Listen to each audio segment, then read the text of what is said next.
context where somebody's calling me crazy because of my disorders, then I don't particularly enjoy it.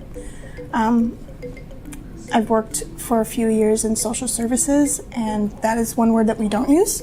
When you work in mental health, you don't use that word because it's stigmatizing for some, but then there are other groups that hold on to it and, own it.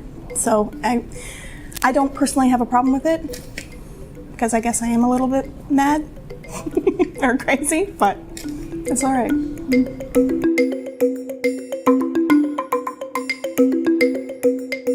Oh yeah. Absolutely. That's the nature of when society's telling you the way you're feeling isn't right, and there's something wrong with you.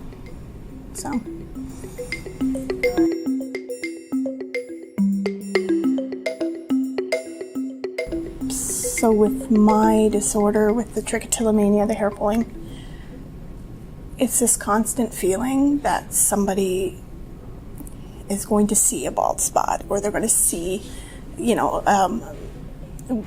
a track line or something, whether or not I have a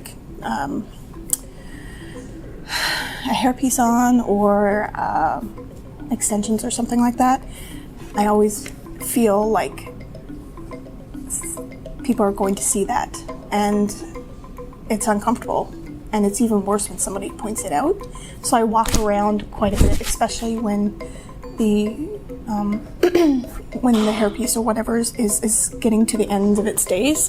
I feel very I'm anxious and I'm uptight, and sometimes I don't even go places because I'm afraid that they're going to see something, or my hair is not doing what I want it to do, and I feel it's almost like I self-isolate. So this is a new one. I put it on recently because I knew I was doing this, and I knew I was feeling really not great, because it does affect my self-esteem. It doesn't matter how long I work in this field or how much I live with this disorder, and I preach self-acceptance and then radical acceptance, but it's hard.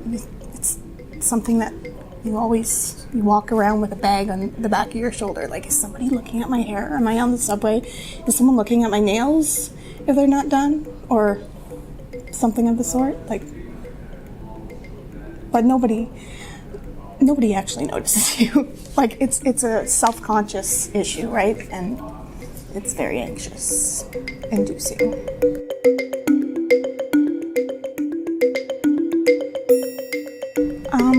Well, I guess it depends. So with my diagnoses, I have a few. Anxiety is one of them, general anxiety.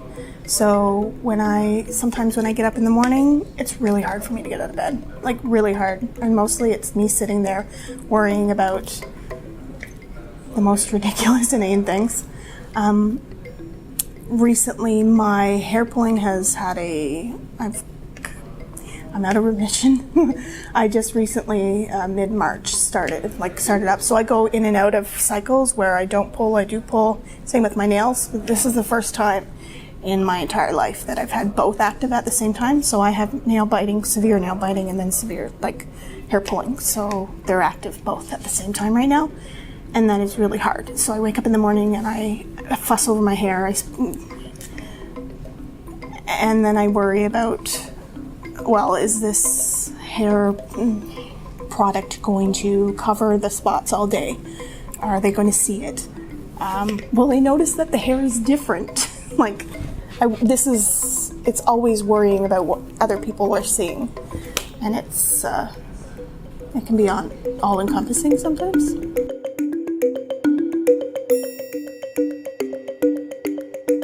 I think I'm afraid of people. I'm afraid of their reactions. And I've gotten better. I've thick skin because of this disorder, and I'm, in a way, I guess it's a blessing and a curse, but I am, when you start dating someone new, worrying about people touching your hair or noticing that, oh, wow, there's a different texture to hair there, because when you pull hair and it comes back, sometimes it comes back a little weird. So it might be kinky or a different type of feeling than it usually is. So like you can see that my hair will come back curly in some spots and then it's straight in others. So I always constantly worry that people are going to see it and judge me for it, I guess, because it's not who I am. But it's a big part of me, and it's made me who I am, which I'm grateful for. But I'm afraid of the judgment and the disgust, because there's a lot of people that look at this disorder and they're like, well, you're pulling your own hair, just stop it. Okay, if I could just stop it, do you think I would not have done that already? Like, this is a debilitating, socially isolating disorder. I don't know anyone that would choose to do this. I've met thousands of people with this disorder now through the support groups that I run here and events that I've attended across Canada and the US, and no one would choose this.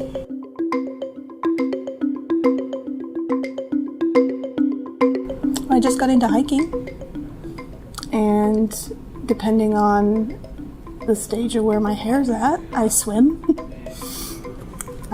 If the spots are bad and I'm covering them up with products, obviously I'm not going to get in the water. So right now, right up into summer, I'm now not going to be getting in the water until it grows out. So I'll probably miss the swimming this summer because of it. But yeah, I just spend a lot of time with my friends, and I have a dog.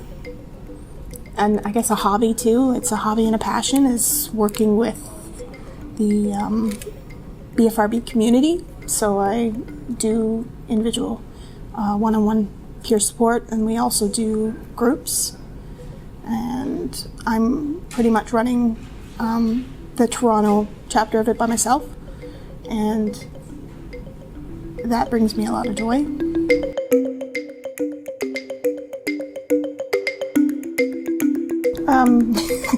So recently that Ariana Grande song came out, the 7 Rings, and she talks about, oh, you like my hair? Gee, thanks, just bought it. And so in our community, that was kind of like, there's a lot of people that just thought it was hilarious, because I say that all the time. If someone compliments me on my hair, I'm like, thanks, just bought it. Like, yeah, it's mine, I didn't grow it, but I bought it, so it's mine. And people tend to find that humor negates a little bit of the discomfort. But yeah, that's one. I had my wig come off once when I was wearing wigs.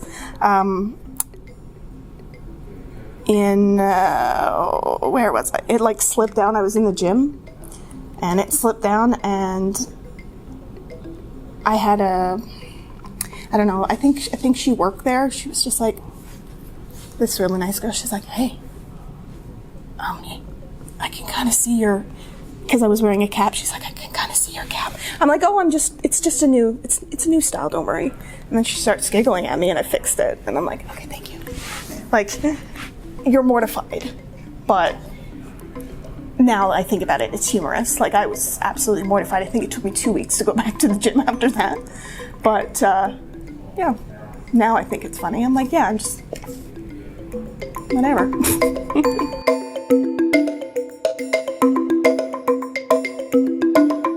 My social life is good right now.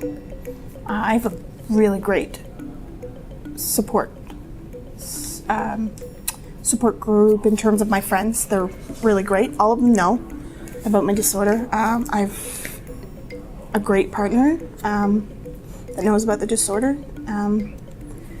I go out and I do things, and I don't necessarily worry about it until it's bad.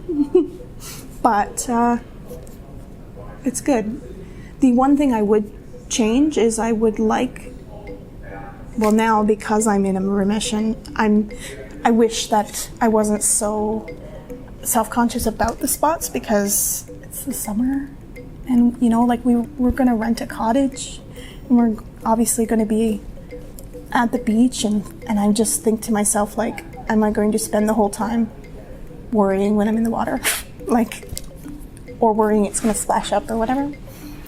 So That's the one thing I would change, is possibly my perception of someone seeing the spots and not knowing and judging me or making fun of me for it.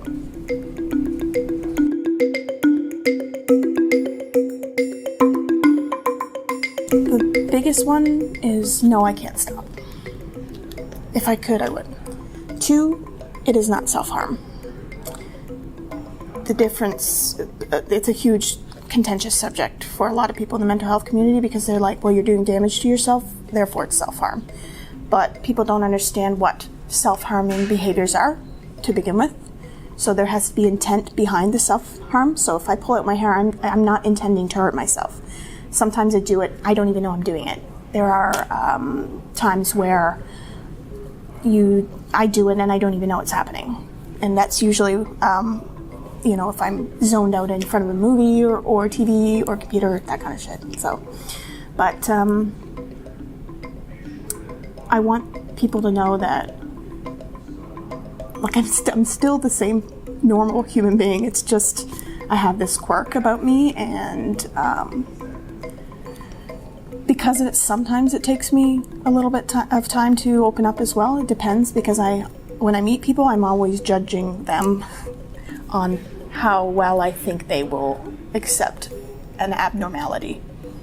So when I was younger, it was worse. Like, I was like fear-stricken by, worried about people knowing things, because they were just going to leave me. They're going to think I'm a freak. They're not going to want to be friends with me. Now I don't care. I'm like, if you don't like me now, well, okay, bye. Like, I don't have time for that. But yeah, I can't stop it. No, there is no drugs. There is no cure. There are therapies, and there are replacement behavioral things I can do, and I do all of them. I do everything. The one thing I would tell somebody that has this disorder, with or without a diagnosis, because a lot of us that have trichotillomania or BFRBs in general, they don't have a diagnosis, because it's pretty easy to tell when you have this disorder or one of these disorders to an nth degree. It's if your grooming habits are causing you distress, then it's a problem. I would tell them that the one thing that saved me, that made me feel more comfortable in my skin, was finding my community. So the first peer support group I attended, I think, was in April 2013, and that was the first time I'd ever met anyone with this disorder like me. It was always the internet before, and it didn't really feel real, and I felt isolated and uncomfortable. And I mean, I was isolated and uncomfortable after that, but once you meet people that have this disorder, like, it's just a feeling of acceptance, and they know. They're not going to think that you're weird quirks, or what you think are weird. They're not going to think it's weird, because they're like, yeah, I do that too. So that's been really enlightening for me, and it's the reason why now I'm running the Toronto peer support group, because it helps me just as much as it does the people that go. And I always say, I'm like, give it a try. Meet somebody that has the same disorders. Try to find your community. And I know some places don't have that. Like, we're very lucky. I live in Toronto. This is a huge place. There's a lot of us. But if you come from a tiny town, you don't have that. Finding it online is another thing. Finding your community online. There's lots of great Facebook groups and stuff like that. But find your community. That's what I would tell somebody with this disorder.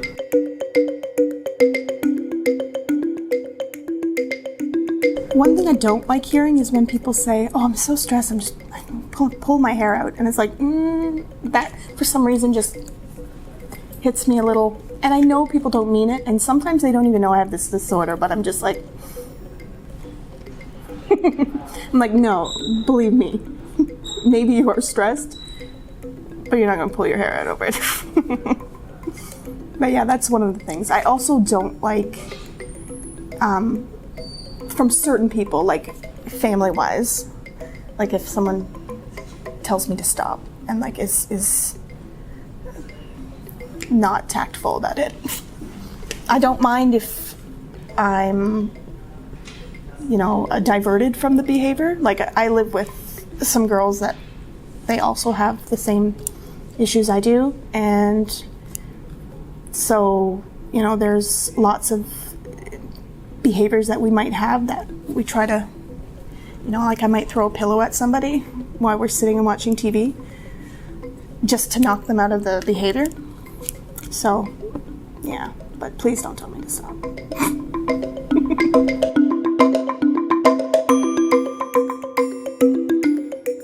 I think, like, as a society, we're, especially when you're looking at the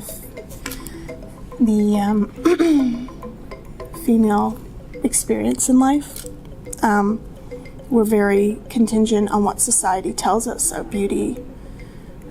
You know, this is what beauty is, and if you don't fit that picture, you're some kind of leper, or you know, you're not attractive. But I think that beauty comes from within, and you can be a girl with a buzzed head and still rock it and be beautiful. You can be a girl with hair down to your feet and still be beautiful. Like, no eyebrows, fake eyebrows. Real eyebrows, it doesn't matter. Like, I feel like we spend a lot of time focusing and hyper-focusing on hair and nails and beauty, and I don't think those things are necessarily what make us beautiful.